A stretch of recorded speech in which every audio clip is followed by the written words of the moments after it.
하나님의 말씀은 골로새서 1장 15절을 보겠습니다. 그는 보이지 아니하는 그 하나님의 형상이시요 모든 피조물 중에서 먼저 나시니 맏아들이시니. 심오함의 극치 골로새서 원전 강해. 오늘은 1장 두 번째 시간입니다. 맏아들 되신 놀라운 이유라는 제목으로 말씀을 나누겠습니다.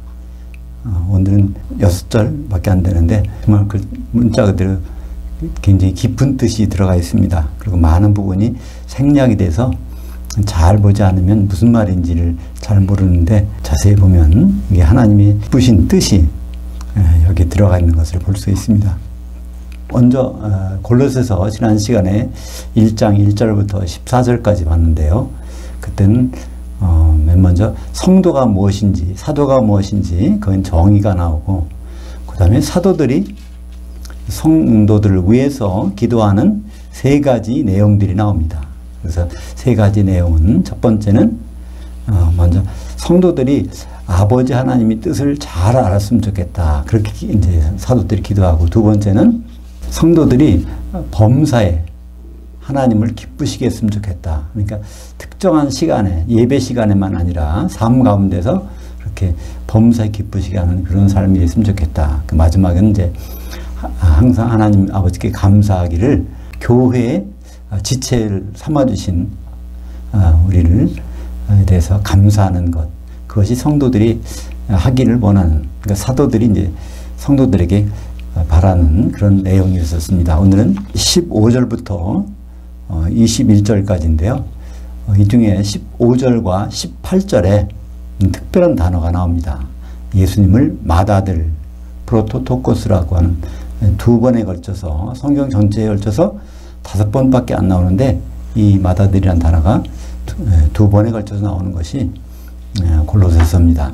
그는 보이지 아니하시는 하나님의 형상. 그러니까 여기에 대해서, 하나님에 대해서 이렇게 정의하고 있어요. 하나님은 우리가 육안으로 볼 수가 없는 분입니다. 만약에 하나님을 꿈에서 봤다, 그건 하나님이 아니시겠죠? 하나님은 육안으로는 볼 수 없는 그분이 하나님이십니다. 그럼 구약에서 모세는 하나님을 봤다고 그러는데 시내산에서 그것은 천사를 본 것입니다. 그래서 하나님은 인간의 눈으로는 보이지 않는 분인데, 그렇다고 없는 분이 아니죠. 하나님은 항상 우리 가운데, 특히 하나님 아버지는 지금 이곳에도 계십니다. 이것이 요한복음 1장 18절에도 나와 있어요. 본래 하나님을 육안으로 본 사람이 없으되 그 아버지 품속에 있는 독생자이신 하나님이 나타내셨느니라. 요한복음에서는 예수님을 독생자라고 소개하고 있죠. 1장 14절과 1장 18절, 3장 16절, 3장 18절, 그리고 요한일서 4장 9절에 예수님을 독생자, 외아들이라고 소개하고 있는데, 그때도 외아들이 나타나신 것도 보이지 않으신 하나님의 육안으로 볼 수 있도록 나타나셨다, 이렇게 말씀하고 있죠. 근데 성경에서 우리가 성경을 이해하게 될 때 중요한 두 단어가 있습니다. 창조냐 제조냐, 그것이 있고요. 또 형상이냐 모양이냐, 그걸 다루는 게 있습니다. 창조라는 것은 없는 데서 있게 나오는 것이고, 재료가 없는 데서 나오는 것이죠. 제조라는 것은 재료가 있는데 그거로 이렇게 만들어지는 걸 제조라고 합니다. 우리 조상은 창조된 것이 아니죠. 흙이 티끌로 그걸 빚었으니까 그건 창조가 아닙니다. 그러나 최초의 인간은 없던 데서, 아무것도 없는 데서 나왔으니까 그건 창조죠. 근데 또 형상과 모양을 우리가 그러니까 성경에 있는 형상과 모양, 우리가 이 사회에서 통상적으로 우리가 쓰고 있는 형상과 모양하고 차이가 있어서 굉장히 혼돈이 옵니다. 우리는 형상하면 일반적으로 그 사람의 인격, 이걸 생각하죠. 우리가 찬송가 중에도 주님의 형상 이루소서, 우리 가운데 주님이 형상 좀 이뤄달라고, 우리가 성품이 그렇게 됐으면 좋겠다, 이렇게 하는 것이 형상이란 단어인데, 성경에서 형상이란 단어는 전혀 그런 뜻이 아닙니다. 첫째, 눈으로 볼 수 있는 거예요. 보여지는 것. 그렇다면 모양이라는 말은 무엇의 뜻일까요? 모양이라는 건 눈에 안 보이는 것을 성경에서는 모양이라고 합니다. 그러니까 쉽게 말하면 닮은 것이 있다. 공통점이 있는 것, 그것을 모양이라고 합니다. 오늘 여기서도 골로새서 1장 15절에 그는 예수님은 보이지 아니하는 그 하나님의 형상이시요. 그러니까 보이지 않는 하나님이 보이는 하나님으로 나타난 것. 이것을 헬라어는 에이콘이라고 합니다. 에이콘, 우리가 스마트폰을 쓸 때, 컴퓨터를 쓸 때 아이콘이라는 거 있죠? 그게 아이콘이라는 것이 영어가 이 에이콘에서 나온 겁니다. 아이콘은 눈으로 보이잖아요. 그죠? 에이콘이 영어식으로 발음하면 아이콘이 됐고, 거기다가 이제 우리 이미지 아이콘을 갖다 이모컨이라고 그런 말로 쓰죠. 이미지 아이콘을 이모컨. 하여튼 에이콘이라는 것은 눈에 보이는 것. 그러니까 눈에 보이려면 가장 비근한 애는 뭐가 있을까요? 피가 있는 것은 눈에 보이죠. 그래서 일반적으로 형상하면은 피가 있는 어떤 몸으로 이걸 나타내고 있습니다. 야고보서 3장 19절에 보면 여기엔 우리가 번역이 일관성이 없게 모양이라고 번역돼야 되는, 그러니까 닮은 꼴이라고 번역해야 되는데 이것을 형상이라고 해놓은 게 있습니다. 우리말 성경에. 이것으로 우리가 아버지이신 그 주님을 찬송하고 또 이것으로 하나님 모양대로 지음을 받은 사람을 저주하나니. 근데 여기 형상대로 이렇게 번역해놨는데요. 이건 에이콘이 아니라 호모이오시스라는 닮은 공통점이 있는, 그러니까 하나님과 우리 인간에게는 공통점이 있는데 다른 생물체에는 없는 공통점, 그것이 영이죠. 형상과 모양. 이것이 젤렘 데모트. 히브리어는 젤렘이라고 데모트라고 그러고 헬라어로는 형상을 에이콘, 모양은 호모이오시스. 여기에 이제 이것이 이제 차이인데, 형상이라는 것은 그림자.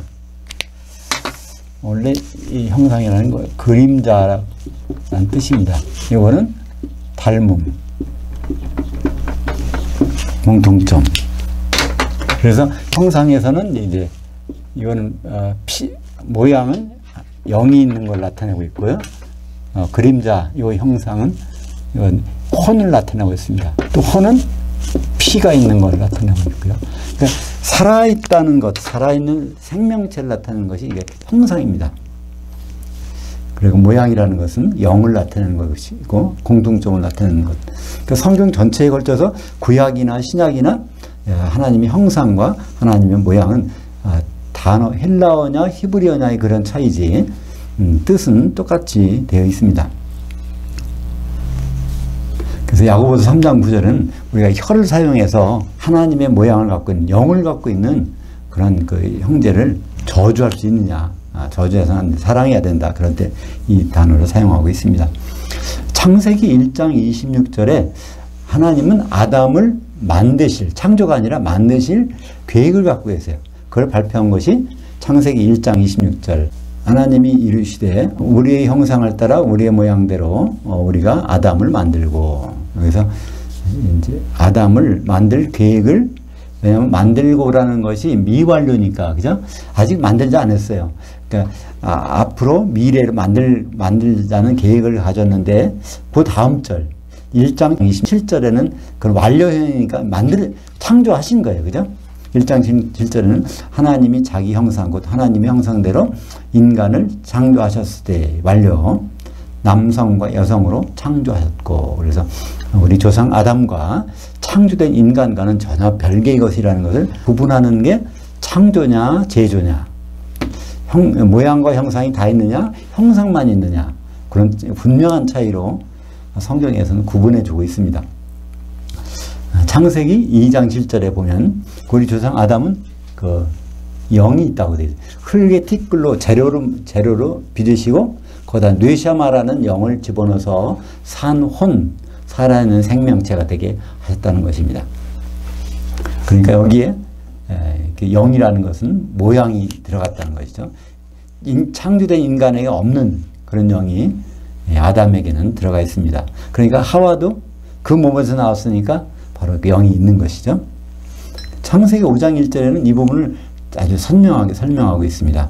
이것은 아담이 계별을 적은 책이니라. 하나님이 인간을 창조하신 그날에 아담을 하나님의 모양대로 지으시되, 그래서 창조가 아니라 아담은 지으셨다고 했고 거기에 하나님의 모양이 들어갔다는 말을 하고 있습니다.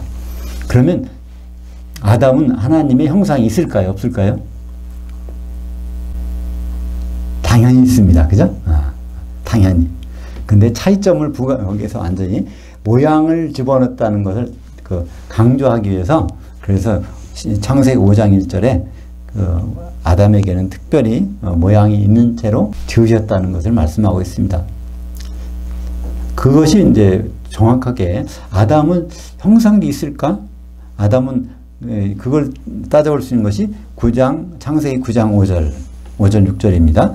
내가 반드시 너희의 피, 곧 너희의 혼의 피를 찾으리니, 혼이라는 건 피가 있는 것이라는 거죠.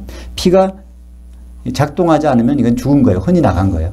그러니까 피가 돌아오고 있으면 이게 혼이 그 속에 들어가 있는 겁니다. 짐승이면 그 짐승의 손에서, 사람이면 그의 형제인 남자의 손에서 그의 혼을 찾으리라. 그러니까 이 어떤 죄를 범해서 그 피값을 찾으려야 되는데, 짐승이면 짐승의 피로 대신할 수 있는데, 사람이 어떤 피값을 치러야 되면 그 사람의 피가 아니라 그의 형제된 남자, 그의 형제된 남자의 피가 필요하다는 거예요. 거기에서 무슨 말이 필요할까요? 형제된 남자가 아니면은 어떻게 대속할 방법이 없다는 거예요. 그래서 여기에서 예수님은 형제로 오셔야 됩니다. 모든 사람이 형제로 오셔야 돼. 그러니까 모든 사람의 맏아들로, 그죠? 맏아들로, 하나님의 아버지 맏아들로 오셔야 그 사람의 그 형제된 남자의 그 피가 그것도 손에서, 십자가에서 손에 못 박히잖아요. 그 피가 있어야 해결된다는 것이 창세기 9장 5절에서부터 나오고 있습니다. 예수님이 십자가 지실 때 왜 손에 못을 박히셨나? 그것은 벌써 이미 그렇게 되기로 작정하신 것입니다. 창세기 9장 6절에 보면 다른 사람이 피를 흘리면 그 사람도 피도 흘릴 것이니 이는 하나님이 자기 형상대로 사람을 지으셨음이니라. 여기에 바로 형상대로 지으셨다는 것이 나와 있죠. 그러니까 아담을 모양대로 형상대로 두 가지를 가지고 지으셨다는 것을 말씀하고 있는데, 이것은 처음에 창세기 1장 26절에 아담을 지으실 계획 자체에 두 가지가 들어가 있으니까 결국 두 가지가 있는 것입니다. 우리 형상을 따라 우리의 모양대로. 그래서 그 두 가지가 들어가 있는 것이 이제 아담이고, 이제 지금의 모든 인류가 되겠습니다. 골로새서 1장 15절에 그는 보이지 아니하는 하나님의 형상이시요 모든 피조물 중에서 맏아들이시니. 여기서 모든 피조물은 그냥 이 산과 들과 바다에 있는 이 모든 그것을 가리키는 것이 아니라, 그 원래 단어가 피창조물이라는 뜻입니다. 만들기도 하고 창조도 하게 되는데, 피창조물이라는 뜻은 무엇일까요? 창조해냈다는 겁니다. 우리는 하나님께서 보면 각자는 다, 성도들은 창조물이에요. 그러니까 왜 그럴까요? 창조라는 것은 이전에는 없던 것이 나온 거예요. 그죠? 우리 성도라는 신분은 이전엔 전혀 그런 하나님의 아들 될 수 있는 자격이 없는 거예요. 근데 우리를 하나님의 아들 될 수 있는 새로운 창조물로, 새로운 비창조물로 성도들을 지으셨습니다. 성도들을 창조하셨어요. 없던 데서 나왔으니까 창조된 겁니다. 어떻게 바뀌어서, 사람이 인격이 바뀌어서 우리가 하나님의 자녀가 되는 것이 아니라 완전히 새로운 존재로 나타났기 때문에, 거기에 크티시스라는 것은 크티조라는 창조하다는 동사에서 나온 명사형으로 우리가 한 사람 한 사람들이 이제 그렇게 되었다는 것입니다. 이게 보통 놀라운 일이 아니죠. 그것이 고린도후서 5장 17절에 바로 성도들이 어떤 사람인가를 설명해 주고 있습니다. 그런즉 누구든지 그리스도 안에 있으면, 교회를 이루고 있으면, 성도라면 그런 뜻이죠. 새로운 피조물, 피창조물이라. 이전 것은 지나갔으니 보라 새 것이 되었도다. 우리 성도 한 분 한 분은 피창조물. 지구상에서 하나도 이런 존재가 없었는데 바로 그런 존재로 이렇게 그래야 그 지체들을 가지고 하는 몸을 만들어서 예수님의 신부가 되는. 그러니까 우리가 인간을 잘 세탁해서 빨아서 쓰는 것이 아니라 아주 전혀 새로운 존재를 만들으셔서 우리를 사용하고 계신다는 것을 말씀하고 있습니다. 보라, 새 것이 되었도다. 새 것이라는 것은 이 카이노스, 새 것이라는 헬라어 단어가 두 개가 있는데요. 새 것, 이것이 네오가 있고 카이노스가 있습니다. 이 네오라는 건 영어로 하면 뉴예요. 그죠? 새로운 것이라는 뜻인데, 카이노스는 아주 전에 없던 것이 튀어나왔다는, 이것은 영어로 표현할 때는 그런 단어가 없을 것 같은데요. 카이노스는 영어로. 그러니까 네오라는 것은 새로 나왔다. 이전 제품에서 이거 신품이 나왔다 그런 뜻인데, 카이노스, 전혀 없던 것이 나왔다. 질적으로 새로운 것이 나왔다 그런 뜻입니다. 그러니까 우리 성도가 어떤 존재인지를 이 문장을 통해서 우리에게 말씀해 주고 있습니다. 16절을 볼까요? 왜냐하면 만물이 그에게서 창조될 때 하늘들과 땅에 보이는 것들과 보이지 않는 것들과 혹은 왕권들이나 주권들이나 통치자들이나 권세들이나 만물이 다 그로 말미암고 그를 위하여 창조되었고 또한 그가 만물보다 먼저 계시고 만물이 그와 안에 함께 섰느니라. 그러니까 모든 것들이 이 우주 만물 가운데 있는 모든 것들이 예수님을 통해서 계획되고 실제로 창조되고 이것이 만들어지고 그랬다는 것입니다. 그리고 하늘들과 보이는 것들과 보이지 않는 것들, 여기 통해서 알 수 있죠. 이 우주 만물 중에서 보이는 하늘과 보이지 않는 하늘, 이 두 가지가 있다는 것을 이쪽에서 설명하고 있습니다. 창세기 1장 1절을 보면 무한 태초에 삼위 하나님이 하늘들과 땅을 창조하시니라. 여기에 이걸 세상을 창조할 때조차도 거기 예수님이 계셨다는 거예요. 그죠? 하나님이 형상이신 예수님이 계셨다는 것을 나타내고 있습니다. 물론 예수님이 이 지구상에 나타난 것은 2000년 전에 오셨지만 그때 계신 분이 아니라 그 이전에 계셨었고 창조 때도 같이 창조하신 분이 복수니까 예수님이 그때 계셨다는 것을 알 수 있습니다. 그 창조할 때 하늘들이라는 공간과 땅이라는 그것을 어떤 공간만을 창조하신 게 아니라 그 속에 있는 모든 것들을 다 창조하셨다는 것을 우리는 알 수 있습니다. 그게 어디냐면 이사야서 45장 18절에 모든 것을 완벽하게 사람이 있으면 살 수 있을 정도로, 그러니까 사람이 살려면 땅, 바다 뭐 이런 게 미만 있어도 안 되겠죠? 심지어는 뭐가 있어야 돼요? 박테리아도 있어야 됩니다. 바이러스도 있어야 돼요. 그러니까 분해하기 위해서, 이것도 쓰레기가 안 남기 위해서, 그죠? 이사야서 45장 18절 대저 여호와께서 이같이 말씀하시되 하늘들을 창조하신 그는 하나님이시니 그가 땅을 지으시고 그것을 만드셨으며 그것을 견고하게 하시되 혼돈하게 창조하지 아니하시고 사람이 거주하게 그것을 지으셨으니 나는 여호와라 나 외에 다른 이가 없느니라. 그러니까 태초에 하나님이 하늘들과 땅을 창조하실 때 그때는 이미 모든 인간만 빼놓고 다 있었다는 겁니다. 그죠? 18절입니다. 골로새서 1장 18절. 그는 몸인 교회의 머리시라. 그가 근본이시요 죽은 자들 가운데서 맏아들 이시니 이는 친히 만물의 으뜸이 되려 하심이요. 교회의 머리란 말이 여기서 나오죠.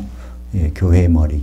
에베소서 1장 22절에 하반절에 그를 만물의 위에 교회의 머리로 삼으셨느니라.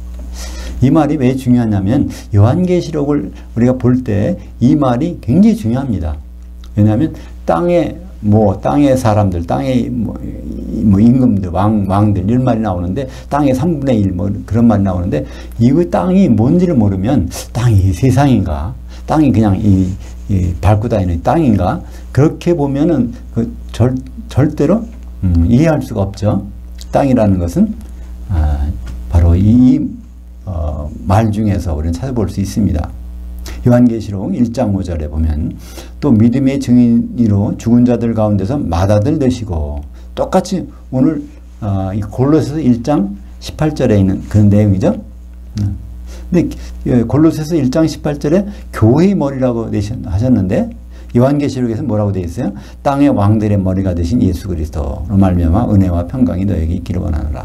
그러니까 땅이 교회라는 것을 골로새서나 요한계시록이나 일치합니다. 땅에서 성도들은 왕 같은 왕 노릇하는 나중에 이제 그리스도의 나라에서 통치하는 왕 같은 존재들이기 때문에 그렇습니다. 그래서 이 마다들이라는 프로토토코스라는 말이 이제 성경에서는 로마서에서 처음 나옵니다. 로마서에서. 근데 로마서를 다들 읽어보셨잖아요. 근데 로마서에 마다들이라는 단어가 있을까 없을까 생각이 안 나요. 대부분. 그냥 물어보면 마다들이라는 단어가 로마서에도 있나? 이런 생각을 하세요. 근데 왜 그런 생각을 갖게 될까요? 로마서 8장 29절에 마다들이라는 단어가 있는데 8장 28절이 너무나 선명하고 너무나 강렬해서 그 다음이 보이지 않는 거예요. 그죠? 누구나 교회 좀 다니신 분들 로마서 8장 28절은 거의 암송합니다. 그리고 꼭 목사님들이 이제 어디가 신방할 때 꼭 그 말씀 해주세요. 어려움 당한 사람들한테 이 말씀으로 위로해 줍니다. 그게 뭐죠? 로마서 8장 28절 우리가 알거니와 하나님을 사랑하는 자 곧 그의 뜻대로 부르심을 입은 자들에게는 모든 것이 합력하여 선을 이루느니라. 그러니까 이 말씀 때문에 좋은 일 당해도 결국 이걸 다 합력해서 선을 이루게 될 거야. 이런 말로 이제 위로하는데 사실 이런 용도가 아닙니다. 근데 그 말씀이 너무나 부각이 돼서 그 다음 구절은 읽어보려고 안 해요. 그죠? 로마서 8장 29절을. 근데 8장 29절은 왜냐하면으로 시작됩니다. 8장 28절을 받아서 8장 29절을 연결한 문장이니까 8장 28절과 8장 29절은 전체 한 문장이에요. 근데 하나만 보고 29절은 안 보는데 29절에 마다들이라는 단어가 성경에서 처음 등장하는 것입니다. 그래서 이것을 그대로 있는 대로 읽어보면 로마서 8장 28절은 전혀 다른 뜻이에요. 우리가 알거니와 하나님을 사랑하는 자들 곧 그의 목적대로 부르심을 입은 자들에게는 모든 것이 선을 위하여 함께 일하느니라. 이때 선이라는 것은 하나님의 선이에요. 하나님의 선은 돕는 대필 예수님의 신부를 이루기 위해서 모든 것이 그쪽으로 통한다는 거예요. 모든 것이. 이때 여기서 모든 것이 선을 위하여 함께 일하느니라. 근데 모든 것은 복수잖아요. 근데 함께 일하느니라는 이게 단수동사예요. 그러니까 그런 말은 무슨 뜻일까요? 창세기 1장 1절과 비슷한 내용이죠. 하나님이 성부, 성자, 성령이 창조를 하셨는데 한 분으로서 창조하신 것처럼 모든 일들이 선을 위해서 한 몸이 되어서 이게 이렇게 함께 일한다는 거예요. 우리가 성도로서 일하는 것은 이게 한 사람으로서 일하는 것입니다. 궁극적으로는 한 목적을 위해서 하나로서 일한다는. 그 여기에 바로 이 단어 선을 이루느니라 쉰 에르게오라는 단어 이것이 단수 동사를 썼습니다. 이것이 근데 우리는 이것에 별로 개념치 않죠. 이 사건 저 사건 좋은 일 나쁜 일 다 빼서 나에게 좋은 것을 만들어 주시지 이런 걸 쓰는데 그것이 아니라 하나님의 선을 위해서 모든 것들은 함께 일하게 돼 있다는 거예요. 궁극적으로. 그래서 그리스도의 신부되는 일이 얼마나 중요한지 우리에게 말씀해 주고 있습니다. 그래서 로마서 8장 29절 왜냐하면 왜 그렇게 하냐면 8장 29절 보겠습니다. 로마서 8장 29절 왜냐하면 하나님이 미리 아신 자들 또한 그의 아들의 형상을 함께 조성하기 위하여 미리 정하셨으니 이는 그로 많은 형제들 중에서 맏아들이 되게 하려 하심이니라. 이것은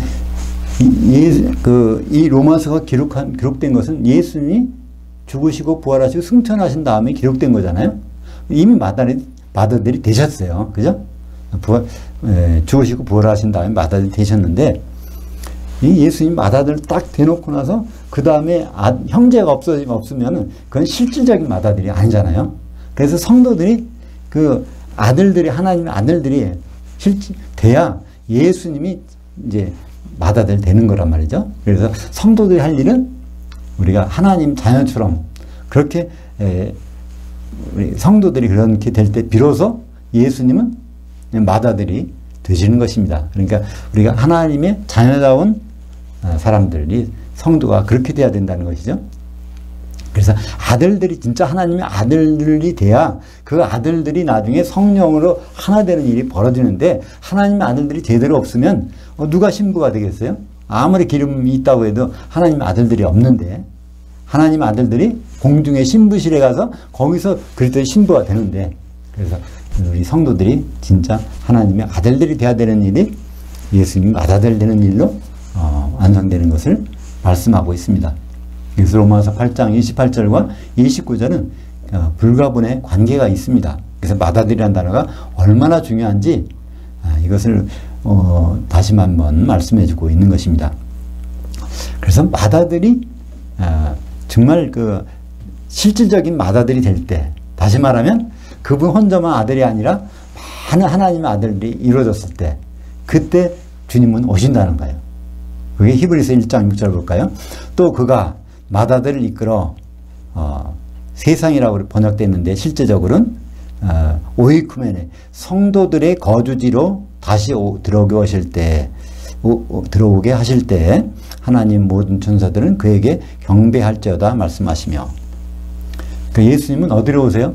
성도들이 있는 곳으로 오세요. 성도들이 거주지로 성도들이 그러니까 공중으로 올라갔으니까 주님 거기로 오시는 거죠.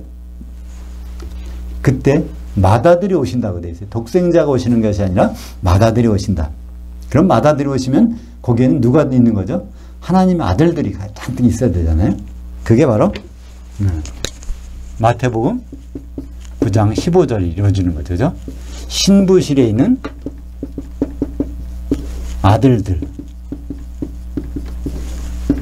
아들들이 신랑과 함께 있을 텐데 거기서 신랑을 뺏길 자가 있다는 거예요.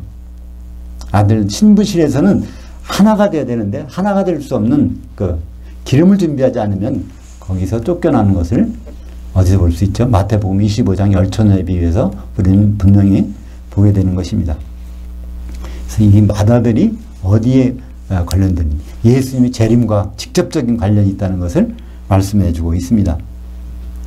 그래서 이런 18절에 나오는 맏아들 되게 하셨다는 그것을 이제 19절과 20절에서 왜 그래야 되는가를 또 설명하고 있습니다.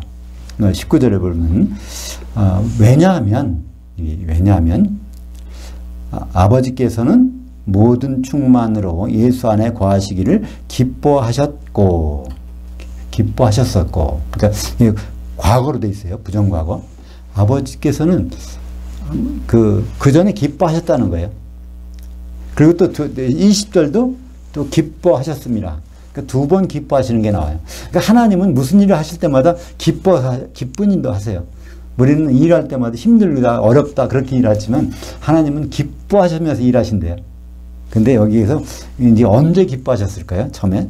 왜냐하면 아버지께서는 모든 충만으로 예수 안에 거하시게 하시기를 기뻐하셨고 이게 어느 때 있는 일이냐면 모든 충만이 뭐라는 걸 알면 이제 이 내용을 알 수 있어요. 모든 충만.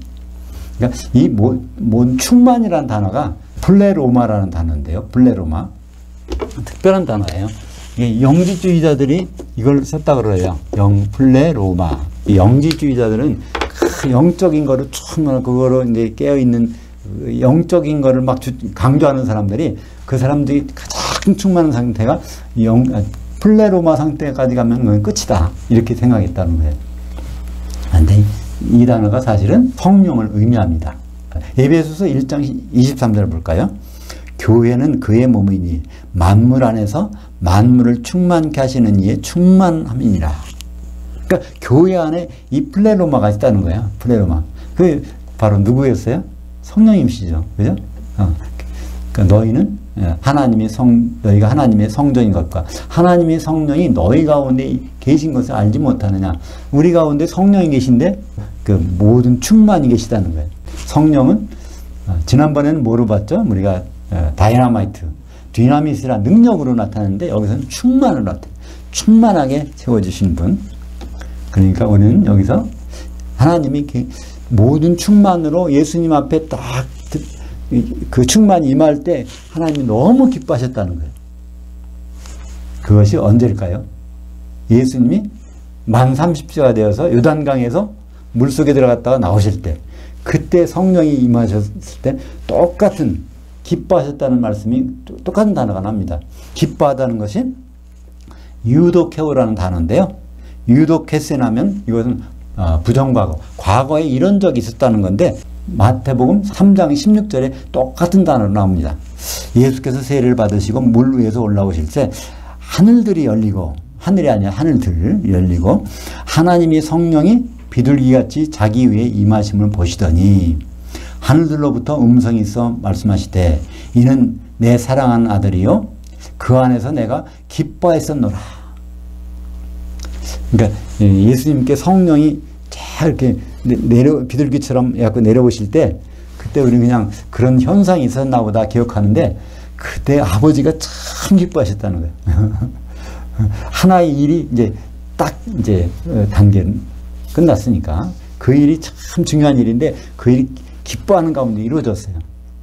그 다음에 또 어떤 일이 이루어져야 될까요? 바로 이제 예수님이 공생하는 가운데 또 그런 일이 있어야 되겠죠.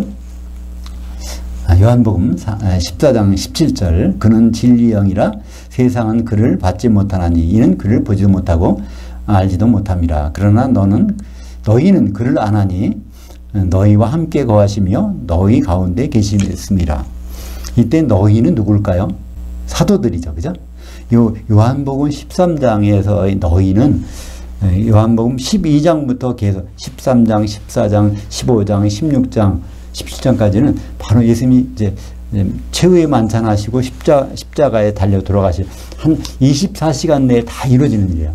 그때 그 앞에 있던 사람들은 다 사도들밖에 없어요. 13장에 가서 가룟 유다가 잠깐 팔려나간 거 빼놓고는 사도들에게 말씀하신 장면이 요한복음 14장 17절입니다. 그러니까 사도들에게 한 말이 보혜사 성령께서 너희와 함께 거하신다는 거예요. 왜 함께 거하실까요? 그 자리에 누가 있길래? 예수님이 계신데, 예수님은 어떤 분이에요? 모든 충만으로 성령으로 충만하신 분이 있는데 사도들이 있으니까 사도들이 누가 하겠냐면 물론 예수님과 함께 있지만 예수님은 뭐가 충만한 분이에요? 성령이 충만한 분이니까 성령님이 함께 계시다는 거예요. 그러나 내가 가면 그를 보내주니까 그 다음에는 너희 가운데 계시겠습니다. 미래, 이제 지금은 함께 있지만 미래에 너희 가운데 있을 거예요. 너희가 모일 때 같이 있을 거예요. 그 말씀이 이제 오순절날, 그죠? 사도들에게 그 성령이 쫙 내려오신 장면이 있지 않습니까? 그래서 예수님이 평상시에 공생에 3년 반 동안 돌아다니실 때 그냥 돌아다니시는 게 아니에요. 항상 그 성령 충만한 게 있었어. 그것이 베드로가 이제 그 간증을 합니다. 고넬료의 집에 가서 예수님을 소개하는 거예요. 이방인들에게. 그게 사도행전 10장 38절입니다. 하나님이 나사렛 예수에게 성령과 능력을 기름 붓듯 하셨음에 그가 두루 다니시며, 그때 언제 두루 다니셨어요? 3년 반 동안, 그죠? 공생에 하시면서 선한 일을 행하시고 마귀에게 눌린 모든 사람을 고치셨으니 하나님이 함께 하셨습니다. 그러니까 어떤 사람이 어떤 문제가 생겼다, 병이 걸렸다, 뭐 했다 그러면 결국 그게 마귀가 그렇게 있다는 거죠. 그걸 고치는 것은 바로 성령께서, 예수님은 성령 때문에 그런 일을 하실 수 있었으니까, 인간으로 오신 분이 그 일을, 그러니까 성령을 통해서 그런 일이, 마귀의 일이 다 멸해지는 것을 볼 수가 있습니다. 그래서 나사렛 예수에게 성령과 능력은 사실 동격이에요. 성령 곧 능력이라고 볼 수 있어요. 성령이 능력을 기름 붓듯, 그러니까 기름 붓는다는 말이 헬라어로 크리오예요. 이거의 영어식으로 이제 과거분사 하면 뭘까요? 크리스토스. 그러니까 기름 붓다는 크리오, 기름이 부어진 상태는 크리스토스. 그걸 번역하면 그리스도, 우리말에는 그리스도로 번역했죠. 예수님은 성령이 쫙 부어진 상태에서 돌아다니셨어요. 3년 반 동안. 근데 그 다음에는 사도들에게 그걸 쫙 부어주셨고, 이제 성도들에게 그 교회를 이루라고 그거를 보내주신 것입니다. 그래서 마태복음 12장 43절에 보면 그 더러운 귀신이 그 사람에게서 나갔을 때 물 없는 곳을 다니며 쉬기를 구하되 쉴 곳을 얻지 못하고, 예수님이 이 말씀하시기 전에 같은 12장에 어떤 일이 있었냐면 귀먹고 벙어리 된 어떤 사람을 고쳐주신 장면이 나왔는데 그것이 귀신조차도 고쳐주셨단 말이에요. 그러니까 예수님이 그때 그 말씀하시죠. 마태복음 12장 28절에 내가 만약에 성령을 힘입어 귀신을 쫓아내는 것이라면 하나님 나라가 너희에게 임하였느니라. 그래서 그 말씀하는 가운데 이제 이 말씀이 12장 43절에 나온 것입니다. 그 귀신이 나갔다고 하는데 귀신은 어디로 다니겠습니까? 물 없는 곳으로 다닌다는 거예요. 이게 물은 두 종류가 되는데 하나는 생수인 성령을 가리키고 다른 것은 이제 그 바다를 뜻하는 세상을 가리키죠. 일반적으로 성령을 가리킵니다. 성령으로 귀신 쫓았는데 그래서 물 없는 곳을 다니니까 그러니까 성령을 귀신들은 되게 피해 다닌다는 것을 알 수 있습니다. 성령이 있는 곳은 아주 가기 싫어하는 거예요. 근데 이 사람에게서 성령이 없어졌어. 청소되고 소재되었거는 다시 들어오는데 자기 친구 7명을 내려보니까 그 사람이 형편이 처음보다 아주 심하게 되더라. 그래서 그런 말씀이 있습니다. 그러니까 우리는 귀신, 마귀 그걸 무서워할 것이 아니라 귀신이 뭘 무서워할까? 마귀가 뭘 싫어할까? 우리가 그것만 그들의 약점을 알고 있다면 우리는 그들과 상대 안 해도 그들이 알아서 나가버릴 수가 있습니다. 20절 보겠습니다. 또한 그러니까 하나님이 기뻐하셨던 일에 첫 번째는 성령이 이제 요단강에서 성령이 내리실 때 기뻐하셨고, 또 한 번 어떤 걸 기뻐하셨냐면 또한 그의 십자가의 피로 화평을 이루사 만물들 곧 땅에 있는 자들이나 하늘들에 있는 자들이 그로 말미암아 자기와 화목하게 되기를 기뻐하셨음이라. 여기는 땅에 있는 자들과 하늘들에 있는 자들, 이것이 이제 하나 되는 일, 그 일을 하나님은 참 기뻐하신다는 거예요. 마찬가지죠. 그 일이 돼야 결혼식이 되잖아요. 그죠? 그 일이 돼야. 그런데 땅에 있는 자들이 무엇인가, 하늘들에 있는 자들이 무엇인가를 잘 모르면 이게 무슨 말인지, 더구나 하늘이라고 보면 이게 무슨 말인지, 하늘에 누가 가 있다고 생각하니까 이해가 안 갑니다. 예수님이 말씀하시기를 요한복음이죠? 3장 13절 하늘에서 내려온 자 인자 외에는 하늘에 올라간 자가 없느니라. 그러니까 하늘에 있는 자라면 그 사람은 없단 말이에요. 근데 여기서 하늘이 아니라 하늘들에 있는 자, 이것을 어디서 우리는 찾아볼 수 있을까요? 마태복음 16장 19절, 마태복음 16장 18절에는 교회에 대해서 말씀하시고 이 교회를 세우는 일에 마태복음 16장 19절이 나옵니다. 내가 천국 열쇠들을 내게 주르니 네가 땅에서 누구든지 매면 하늘들에서도 매일 있을 것이요 네가 땅에서 누구든지 풀면 하늘들에서도 풀려 있으리라. 이때 매고 푼다는 것은 가축을 매고 푸는 걸 나타내죠. 풀밭에 매놓다가 풀이 다 없어지면 다른 쪽에 가서 풀 있는 곳으로 거기서 매고 풀고 하는, 그러니까 목양하는 걸 나타냅니다. 그러니까 베드로 보고 땅에 있는 사람들을 너는 매고 풀어. 그러면 네가 그거 하는 동안에 하늘들에 있는 사람들은 이미 그 돼 있을 거야. 그러니까 베드로가 하는 일 동안에 이미 바울을 통해서 그런 일이 이루어진다는 것을 이렇게 말씀하고 계신 것입니다. 그래서 하늘들에 있는 자들과 땅에 있는 자들이 구분이 되는 것을 말씀하셨는데, 그러니까 교회 세울 때 이런 일이 벌어지니까 교회는 어떤 거예요? 하늘들에 있는 자들과 땅에 있는 자들이 합해서 교회가 된다는 것을 나타내고 있습니다. 근데 이 말씀이 무슨 뜻인지 잘 몰랐던 것이, 베드로도 몰랐으니까 당사자도 몰랐어요. 그러니까 이방인 교회 안디옥에 가서 거기서 또 자기 무슨 일을 할 게 있나 하고 거기 앉아 있었잖아요. 그랬다 말썽이 생기니까 이제 바울이 가서 예루살렘에 가서 거기서 이제 한마디 해준 게 갈라디아서 2장 8절입니다. 베드로에게 역사하사 그를 할례자의 사도로 삼으시니가 또한 내게 역사하사 나를 이방인의 사도로 삼으셨느니라. 그래서 할례자라는 것은 땅에 있는 자들, 유대인 성도들, 이방인은 그 하늘들에 속한 자들 나눠지는 것을 볼 수 있습니다. 그래서 에베소서 2장 14절에 15절까지 볼까요? 그는 우리 화평이신지라 둘로 하나를 만드사, 이 둘은 유대인 성도들과 이방인 성도들 둘을 하나로 만드사 원수된 것 곧 중간에 막힌 담을 자기 육체로 허시고, 자기 육체라는 것은 이 십자가에서 피를 흘리셔서 허시고 법조문으로 된 계명의 율법들을 폐하셨으니 이는 이 둘로 유대인 성도들과 이방인 성도들 둘로 자기 안에서 한 세 사람을 지어 화평하게 하시고, 그러니까 교회는 인격체예요. 아니 새로 세 사람. 이전에 지구상에 없던 그런 인격체.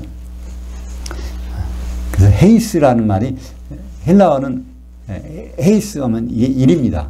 하나로 만든다는 뜻이죠. 근데 헤이스라는 것이 어디 또 나올까요? 에베소서 4장 3절 같이 볼까요? 평안에 매는 줄로 성령이 하나 되게 하신 것을 힘써 지키라. 그러니까 하나라는 것은 헤이스인데 헤노테스라고 그랬어요. 그러니까 이제 명사입니다. 그러니까 하나 되게 하는 것은 헤노테스, 하나는 이르는 헤이스. 그러니까 하나님이 뜻하시는 것이 항상 하나 되게 하시는 것이에요. 요한복음 17장 20절. 요한복음 17장은 어떤 때의 기도죠? 겟세마네 기도. 예수님이 겟세마네 십자가를 앞에 두고 겟세마네 가서 땀방울이 핏방울이 되도록 기도한 내용이 요한복음 17장 전체 내용인데, 그 전체를 압축해서 줄여서 보면 17장 20절과 21절입니다. 같이 읽어볼까요? 내가 비옵는 것은 이 사람들 사도들만 위함이 아니요 또 그들 사도들의 말로 말미암아 나를 향하여 믿는 사람들 성도들도 위함이니 그들 성도들도 다 하나 헤이스가 되어 우리 안에 있게 하사. 그래서 하나님은 어떤 작전을 갖고 계시냐면 사도들을 통해서 그 말을 들어가지고 그걸 믿는 사람들이 하나가 되는 것을 그런 방식으로 구원하시고 혼인까지 이르시는 것을 작정하셨어요. 이 하나님의 작전, 이 계획은 한 번도 바뀐 적이 없어요. 그죠? 일관성이 있단 말이에요. 사도들이 하는 일, 성도들이 하는 일은 일관성이 있어요. 근데 우리는 이것을 뒤엎여버리면 우리가 사도 일을 해야 되나? 또 성도 일은 무엇일까? 여기서 왔다 갔다 하다가 결국은 한 달란트 받은 자가 묻어놨다가 나중에 책만 받는 그런 일이 벌어지는 거죠. 그래서 결국 하나가 되는 일이 성경의 결론입니다. 요한계시록 19장 7절 8절까지 보겠습니다. 우리가 즐거워하고 크게 기뻐하며 그에게 영광을 돌리세. 그 어린 양이 혼인이 이르렀고 그의 한 아내가 자신을 준비하였으므로 그녀에게 빛나고 깨끗한 한 세마포옷을 입도록 허락하셨으니 이 세마포옷은 성도들의 의로움들 이루다 하더라. 그러니까 성도들이 의로움으로 하나된, 성령으로 하나된 모습, 거기에 한 세마포의 옷이 입혀진 것이 어린 양의 아내고 그게 준비되면 혼인식이 이루어지는 것. 여기에 바로 예수님이 맏아들 되셔야 되는 이유가 있습니다. 예수님이 맏아들 되셔야 하나님의 합법적인 아들들이 이루어지고 그 아들들이 전부가 성령의 기름을 준비해서 그들이 하나가 될 때 비로소 어린 양의 혼인이 이루어지는 것을 우리는 볼 수 있습니다. 그 맏아들이라는 것이 참 심오하고 놀라운 이유가 여기 있습니다. 성경에서 맨 처음 나온 것이 창세기 9장 5절에서 우리가 봤었지 않잖아요. 그죠? 사람이 죄를 범한 피를 흘리게 될 때는 반드시 그의 형제인 남자, 여자도 안 돼요. 그의 형제인 남자. 그러니까 남자를 히브리 말로 이시라고 그러는데 형제를 아흐라고 그래요. 아흐. 근데 그의 형제, 아히부. 그러니까 아흐는 형제인데 그의 형제는 뒤에 전미사가 붙어서 아히부. 우리의 형제. 그러니까 내가 죄를 졌다 그러면 내 문제 해결하려면 나의 형제. 그러니까 예수님밖에 없는 거예요. 모든 사람의 형제는 그 예수님밖에 없잖아요. 그분이 손에 피로써 해결해 주신다는 것을 우리에게 말씀해 주고 있는데, 그것이 이제 요한계시록을 통해서, 골로새서를 경유해서 요한계시록을 통해서 이루어진 것을 우리는 보고 있습니다.